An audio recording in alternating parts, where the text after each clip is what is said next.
할렐루야. 오늘도 하나님의 풍성하신 은혜가 이 자리에 나와 예배하는 저와 여러분의 삶 가운데 충만하시기를 주님의 이름으로 축복합니다.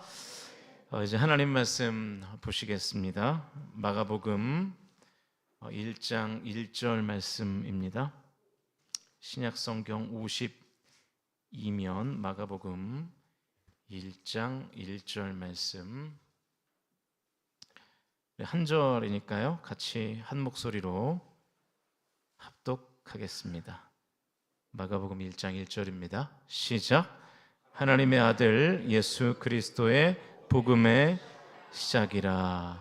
아멘. 할렐루야. 우리 옆에 있는 분들과 한번 인사하시겠습니다. 오늘 하루도 수고하셨습니다. 인사하시기 바랍니다. 오늘 하루도 수고하셨습니다. 네. 다시 한번 인사하실 때는 이렇게 인사해 볼까요? 새로운 믿음으로 새로운 얼굴을 찾아다닙시다. 시작. 새로운 믿음으로 새로운 얼굴을 찾아다닙시다. 할렐루야. 좀 건강에 유의하십시오. 좀 아프다는 전화들이 많아요. 성도님들 감기 걸렸다, 낙상하셨다, 이런 전화들이 많이 오는데 건강에 유의하십시오. 좀 겨울이라 더 많이 그러신 것 같아요. 제 상태가 좀 괜찮아 보입니까? 그래요? 저도 이제 지난주 사무총회가 끝나고요. 지금까지 이게 뭔가 지금 체력이 잘 회복이 안 돼요. 이제서야 좀 긴장이 다 풀리는 것 같아요. 한 2달 반을 이제 리모델링하고 사무총회 이제 준비하고 하면서 좀 긴장을 하고, 지난 주일날 사무총회를 잘 끝내놓으니까 이제서야 좀 긴장이 풀려서 계속 잠만 와요. 죽겠어요.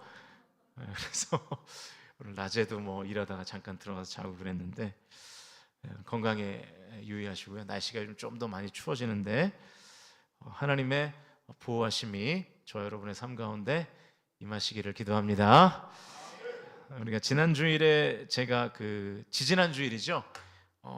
대림절 미션이라는 제목으로 메시지를 전하면서 요한복음에 나타난 예수님에 대한 이야기를 했었어요. 그러니까 요한이 말하는 예수님이었죠. 계속 대림절의 시즌을 보내고 있으니까, 그래서 오늘은 마가복음에 나타난 예수님, 마가가 말하는 예수님에 대한 이야기를 좀 해보겠습니다.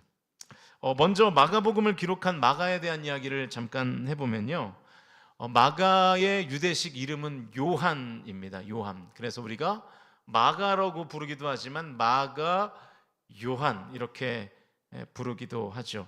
이 마가 요한은 베드로가 아주 아끼는 수제자였습니다. 여러분이 제일 부러워할 만한 마가의 특이사항은 엄마가 부자였답니다. 마가의 어머니 이름이 마리아인데, 이 120명이 들어갈 만한 다락방을 소유하고 있었죠. 이 다락방이 그 유명한 어떤 다락방이죠? 마가의 다락방. 그래서 예루살렘을 가보면 지금도 마가의 다락방으로 추정되는 곳이 있어요. 그래서 우리가 성지순례 가면 그런 곳을 이제 가보기도 하는데, 그 마가의 다락방에서 이제 교회가 시작됐잖아요. 우리가 어렸을 때 부모님에게 자주 하는 말 중에 하나가 엄마 아빠가 나한테 해준 게 뭐 있어? 이런 말들 참 많이 하셨고, 아마 지금은 이제 많이 들으셨을 것 같은데요. 아마 여러분도 많이 해보셨을 거예요. 저도 나중에 벌써 그런 얘기를 들을까 봐 걱정이에요. 벌써 요즘 이한이가 어디서 그런 말을 배웠는지 모르겠는데 요즘 그런 말을 많이 해요. 엄마 아빠 너무해. 뭘 하지도 않았는데 자꾸 너무하대요. 유튜브만 좀 보지 말라 그래도 엄마 아빠 너무해 이러고, 나중에는 이제 별소리가 다 나오겠다 싶은데, 아무튼 근데 이 마가의 어머니는 아마 그런 소리를 안 들었을 것 같아요. 굉장히 부유했습니다. 아마 해달라는 거를 다 해줬을 겁니다. 그 정도로 부유했고요. 이 마가라는 이름은 로마식 이름입니다. 그러니까 마가는 헬라식의 이름이 마가고요, 이 요한은 히브리식 이름이 요한인 거예요. 그래서 우리 뭐 유명한 찬양팀, 물론 그 유명한 찬양팀 중에 마커스라는 찬양팀이 있는데, 물론 그건 그 뜻은 아니지만 아무튼 이 마커스라는 발음, 뭐 마카베오, 뭐 마르코, 이게 다 같은 말인데 망치라는 뜻이에요. 망치. 그런데 정말로 이 마가는 망치 같은 삶을 살았고요. 이 마가복음을 보면 이 마가의 성격이 다 드러나거든요. 진짜 망치 같아요. 그냥 막 앞뒤 가리지 않고 그냥 망치를 막 휘두르는 거죠. 그러니까 마가는요, 여러분, 주저함이 없습니다. 그리고 아주 직설적이에요. 그러니까 뭐가 직설적이냐? 본문 1절 말씀 다시 한번 같이 읽어보겠습니다. 1절 시작. 하나님의 아들 예수 그리스도의 복음의 시작이라. 여러분, 이것이요, 당시의 문화적인 상황으로 보면 굉장히 혁명적인 선언이었습니다. 예수가 하나님의 아들이시다 라는 표현은 이 로마 정부를 향한 어마어마한 도전이거든요. 왜냐하면 당시에는 로마의 황제가 신의 아들이었어요. 그런데 마가는 지금 예수님이 진짜 신의 아들이라고 지금 선언하고 있는 거예요. 이 마가복음은 로마 사람들을 독자로 쓴 성경이거든요. 그래서 이 로마 사람들이 복음을 쉽게 이해할 수 있는 표현과 어휘로 접근을 하는 거죠. 로마 사람들에게 그들에게 익숙한 어휘로 지금 예수님을 소개하는데 예수님을 신의 아들로 소개하고 있는 거예요. 하나님의 아들이라는 거죠. 마가복음에는 이 하나님의 아들이라는 표현이 7번 정도 나옵니다. 로마 사람들이 쉽게 이해할 수 있도록 신의 아들이 이 세상에 내려오셨다라고 선언하는 것이죠. 구약에 보면 그 이집트에서는 이 황제를 이 파라오라 그러죠. 이 파라오를 태양의 아들 파라오라고 불렀잖아요. 로마 황제는 자기 자신을 신의 아들, Son of God 이렇게 부른 거죠. 그런데 마가는 예수님이야말로 진정한 신의 아들이고 하나님의 아들이요, 그래서 그러므로 왕이시다라는 것을 천명하고 있는 것이죠. 우리가 이 마가복음의 줄거리를 쭉 읽어보면, 겉으로 보면 마가복음의 외형적인 주제는 마치 이 세상을 섬기러 오신 종의 모습을 그리고 있습니다. 그런데 사실 마가는 예수님의 진짜 신분은 이 하나님의 아들, 너희들은 지금 너희들이 섬기는 왕이 신의 아들이라고 생각하는데 그렇지 않다. 하나님의 아들이신 예수가 진짜 왕이다. 그러니까 종이 아니라 왕이다. 지금 이것을 천명하고 있는 거죠. 그래서 이 마가복음은 결론에서도 예수님의 왕되심을 최대한 부각시키고 있습니다. 마가복음이 총 16장으로 기록되어 있는데 15장을 보면 예수님께서 십자가에 못 박혀 죽으실 때 하늘에서 큰 소리가 나며 성전 휘장이 위에서 아래로 이렇게 쫙 찢어졌죠. 이런 신비한 광경을 지켜본 로마 군대 백부장이 이런 말을 하면서 감탄합니다. 15장 39절 말씀, 마가복음 15장 39절 우리 같이 읽겠습니다. 시작. 예수를 향하여 섰던 백부장이 그렇게 숨지심을 보고 이르되 이 사람은 진실로 하나님의 아들이었도다. 무슨 얘기예요? 하나님의 아들이라는 것이 결국 당시 로마 사람들에게는 어떻게 다가오는 거예요? 아, 예수님이 왕이었구나. 예수님이 참된 왕이었구나. 이렇게 인식이 되는 거예요. 왜냐하면 그들의 도식에는 신의 아들이 왕이라는 도식이 있었기 때문에 이 사람은 정말로 하나님의 아들이었구나라고 하는 그 고백에는 이 사람이 진짜 왕이었구나라는 그 의미가 포함되어 있는 것이죠. 그러니까 마가는 그 이름처럼 예수님의 신분과 사역을 소개하는데 군더더기가 없어요. 뭐 장황한 미사여구 뭐 이런 늘어뜨리지 않습니다. 하나님의 아들 주 예수 그리스도 이 한마디인 거예요. 이것이 여러분 그리고 마가복음 전체의 주제이기도 합니다. 그 마가의 성격이 약간 저랑 닮은 것 같아요. 그죠? 직설적이고 이렇게. 저는 이야기를 빙빙 돌려서 하면 피곤해요. 그냥 빨리빨리 핵심을 말했으면 좋겠는데 이 얘기했다가 저 얘기했다가 1을 얘기했다가 나중에 65를 얘기했다가 다시 3을 얘기하고 이러면은 피곤해요. 딱 핵심만 말하는 게 좋거든요. 여러분 원숭이 엉덩이는 빨개라는 동요가 있잖아요. 놀랍게도 우리가 이 동요를 정말로 어렸을 때부터 많이 부르는데 이 동요에 주제가 없어요.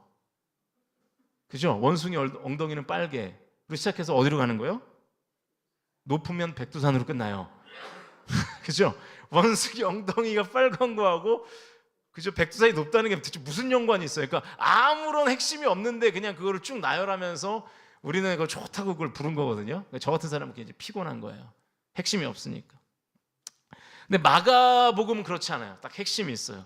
마가복음에서 마가가 예수님에 대한 핵심을 말하는데요. 두 가지로 오늘 정리하겠습니다. 첫 번째, 마가가 말하는 예수님은 능력의 예수님이라는 거예요. 예수님의 능력을 우리가 경험하며 살 수 있다는 거예요. 여러분, 마가복음은 능력의 복음입니다. 마가복음의 내용을 우리가 잘 분석해 보면 3분의 1이 마가복음의 3분의 1이 기적 이야기예요. 사복음서에서 보도하는 예수님의 35개의 기적 중에 18개가 마가복음에서 굉장히 리얼하게 자세히 소개하고 있습니다. 이처럼 마가복음은 기적의 복음이죠. 그래서 초자연적인 기적, 병 고치는 기적, 불치병이 낫는 기적, 귀신이 쫓겨나가는 기적, 죽은 자가 다시 살아나는 기적, 바다의 풍랑을 잔잔하게 하는 기적, 물 위를 걷는 기적, 불가능해 보이는 신비한 일을 행하시는 기적, 이런 이야기들로 마가복음이 가득 차 있어요. 예수님이 명령하시거나 기도하시거나 손을 대시기만 하면 곧바로 이 기적이 일어나는 장면을 아주 생생히 묘사하죠. 이것이 오늘 본문의 또 다른 선포인데요. 다시 한번 우리 마가복음 1장 1절 말씀을 읽어보겠습니다. 읽겠습니다. 시작. 하나님의 아들 예수 그리스도의 복음의 시작이라. 복음의 시작이래요. 복음의 시작이래요. 복음은 뭡니까? 말 그대로 하면 기쁜 소식이죠. 굿 뉴스. 왜 예수 그리스도가 오심으로 기쁜 소식이 될까요? 왕이신 예수님께서 하늘의 권세로 이 땅의 문제를 풀어 주시기 위해 오셨기 때문인 줄로 믿으실 수 있기를 주님의 이름으로 축원드립니다. 그러니까 여러분, 우리가 예수 그리스도를 진정으로 경험하면 하늘의 권세로 이 땅의 문제를 풀어내시는 예수님을 우리가 경험하게 된다는 것입니다. 예수님은 오늘도 하늘의 능력으로 우리 가운데 역사하십니다. 마가복음은 다른 복음서들과는 차별되게 예수님께서 부활하시고 승천하신 후에도 계속 기적을 행하심을 강조해요. 마가복음 16장 20절로 끝나는데 그 직전 17절과 18절에 이런 내용이 있어요. 같이 읽어보겠습니다. 시작. 믿는 자들에게는 이런 표적이 따르리니 곧 그들이 내 이름으로 귀신을 쫓아내며 새 방언을 말하며 뱀을 집어올리며 무슨 독을 마실지라도 해를 받지 아니하며 병든 사람에게 손을 얹은즉 나으리라 하시더라. 부활 후 제자들에게 나타나셔서 지금 이 말씀을 하신 거예요. 귀신을 쫓아내게 될 것이고 치유의 역사가 일어나게 될 것이다. 여러분, 그래서 마가복음의 공식은 굉장히 단순합니다. 공식은 이거예요. 보여주시면 왕이신 예수님의 능력에 인간의 믿음이 합해지기만 하면 삶의 기적이 일어난다는 거예요. 우리가 믿기만 하면 예수님은 능력의 왕이시기 때문에 이 땅에서 하나님의 기적이 임한다는 거예요. 사랑하는 성도 여러분, 살아계신 하나님의 능력을 믿으실 수 있기를 주님의 이름으로 간절히 축원드립니다. 1914년 제1차 세계대전 때 있었던 일이래요. 벨기에에 이프로 지역이라는 곳이 있는데 이 끝이 보이지 않는 막 지루한 전쟁의 일상에서 병사들이 점점 지쳐가는 거죠. 전쟁도요, 처음에만 막 긴장되고 그러지 이게 막 오랜 시간이 지나면 이제 무뎌지는 거예요.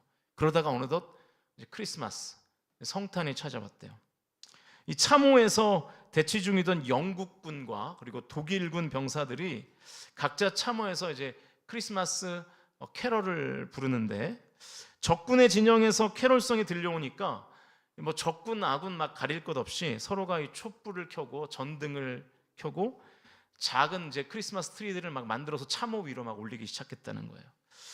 이것이 계기가 되어서 양측의 수많은 병사들이 너도나도 참호 위로 다 올라왔고 적군을 막 포옹하면서 크리스마스 선물을 교환했대요.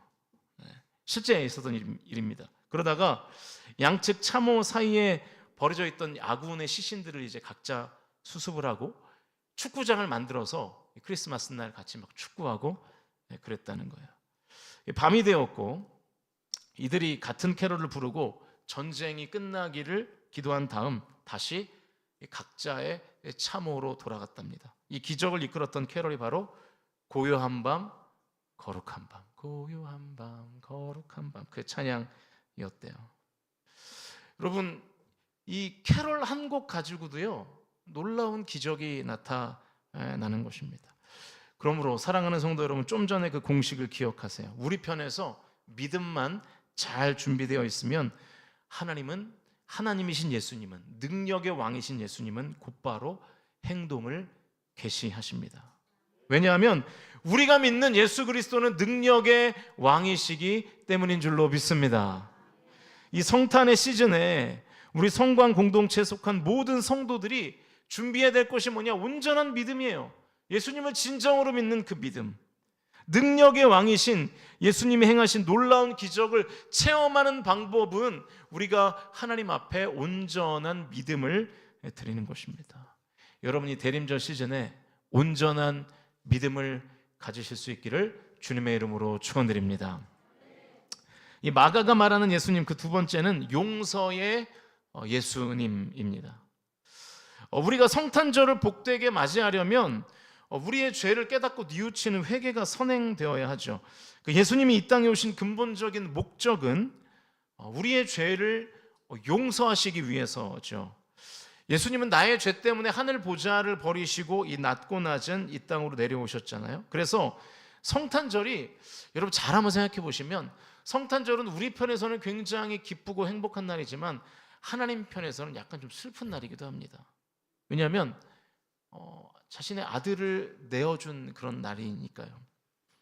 그래서 인류 역사상 최초의 크리스마스를 맞이한 세례 요한이 마가복음 1장 4절에서 이렇게 말하는 거예요. 같이 읽겠습니다. 1장 4절 시작. 세례 요한이 광야에 이르러 죄사함을 받게 하는 회개의 세례를 전파하니. 최초의 크리스마스를 경험한 세례 요한은 왕이신 예수님 앞에 나와서 회개할 것을 촉구했습니다.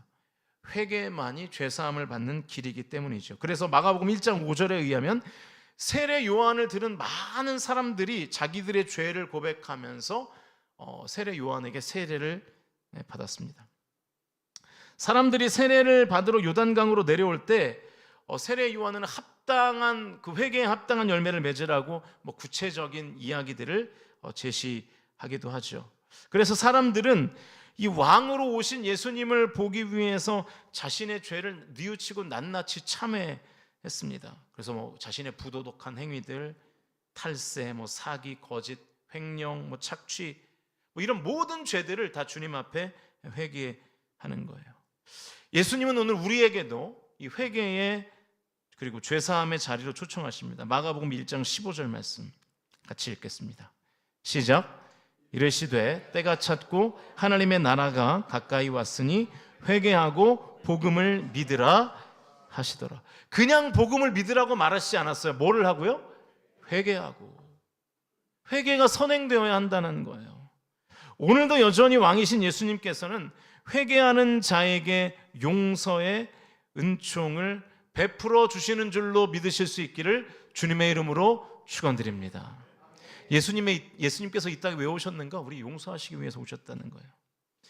여러분, 많은 나라들이요, 우리나라 같으면 광복절 특사가 있잖아요. 광복절 특사는 특별사면의 약자인데, 많은 나라들이 크리스마스 때도 특사를 이제 내보냅니다.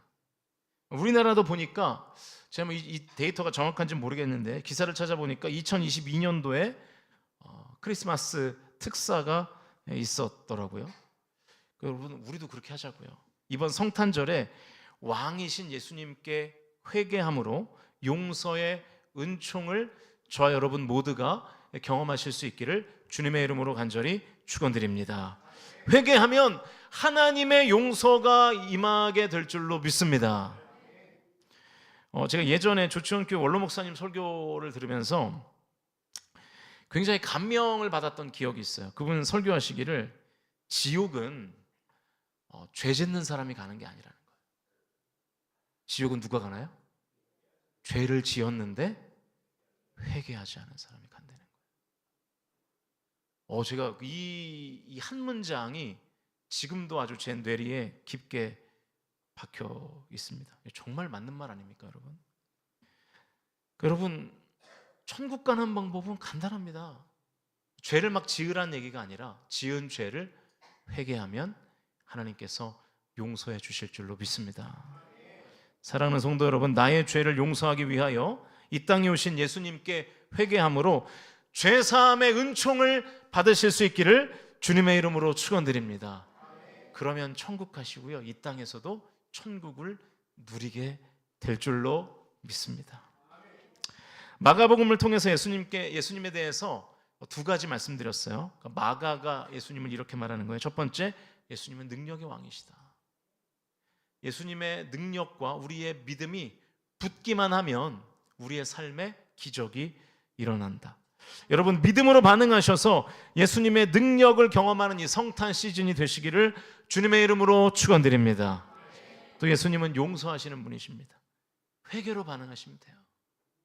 이 대림절 시즌에 우리가 어쩌면 가장 먼저 해야 될 일은 예수님이 이 땅에 오심을 기뻐하는 일도 해야 되겠지만, 예수님이 이 땅에 오신 목적 자체가 우리의 죄를 용서하시기 위함이기 때문에 하나님 앞에 우리 1년 동안 지은 모든 죄들을 다 낱낱이 자백하며 하나님의 용서를 구할 때에 예수님께서 용서의 은총을 우리에게 내려주시고, 그래서 우리가 이 땅을 살 때에 이 죄책감으로 지옥 같은 삶을 사는 것이 아니라 이 땅에서 천국을 누리는 삶이 되실 수 있기를 주님의 이름으로 간절히 축원드립니다.